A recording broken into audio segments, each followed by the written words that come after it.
On the night of April 21st, 2015, a woman walked out of a pub with a man. 3 days later, her hidden severed head was found in a drain. This is the story of Tracy Woodford. It all started on the evening of April 21st, when a 47-year-old Tracy Woodford had a simple plan for the day. She was going to collect a ring from a local shop and head straight back home. It was part of her usual routine, to drop by that area and get something for herself. But everything was about to take a dark turn. After collecting the ring, Tracy decided to visit a few local pubs around the area. Her first stop was the Tumble Inn, followed by Alfred's Bar. At Alfred's, she drank a bit too much and was seen falling off her chair twice. Clearly, unaware of her surroundings, the woman was refused alcohol after this. Now, while there was nothing particularly strange about someone having a few drinks, it was unusual for Tracy, who rarely drank and had a low tolerance for alcohol. Around 7:45 p.m., Tracy made her way to the Skinny Dog Pub, a place where locals were known to gather all the time. It was at this very place that Woodford was approached by a group of 3 men who seemed friendly. Among them was Christopher May, a man in his 50s. According to witnesses who were present at the time, Tracy appeared to be nervous and fragile, but as the evening went on, something shifted inside her. She became more joyful and engaging with the group, especially Christopher. So much so that at one point May even suggested that if he buys her a few drinks, maybe she will come home with him for the night.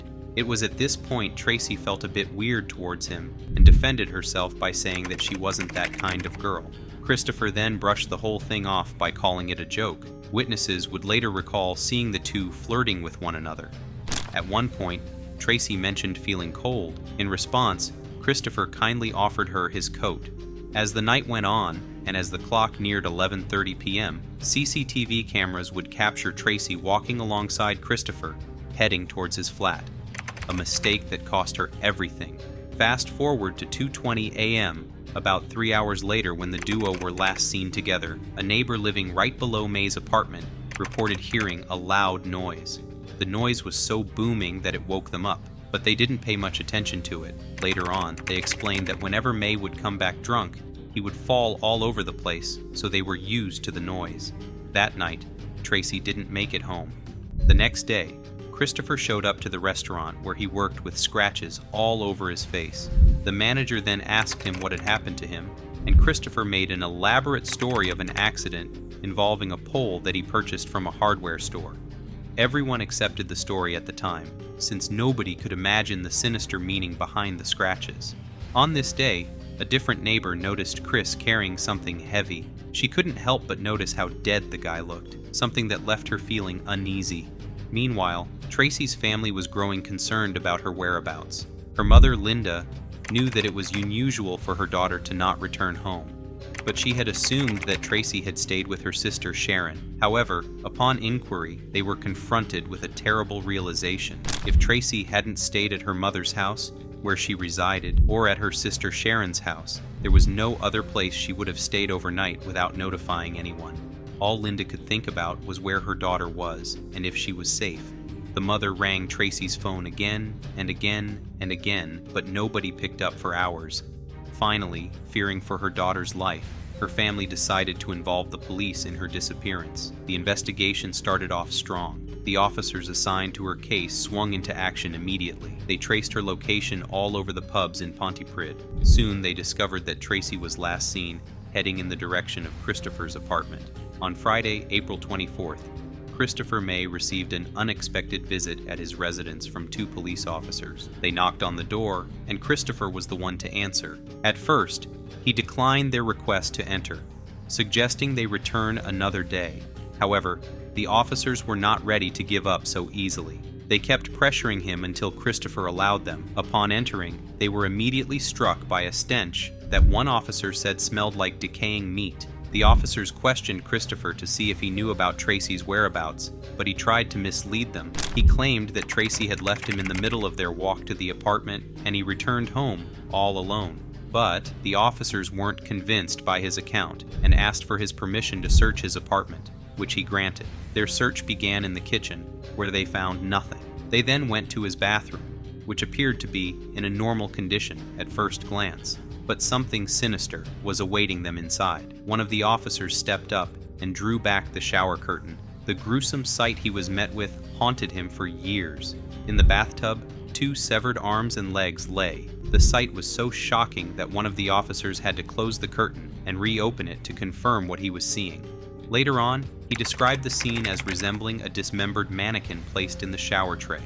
An expert said the way the body had been dismembered showed whoever had done it had some skill and knowledge.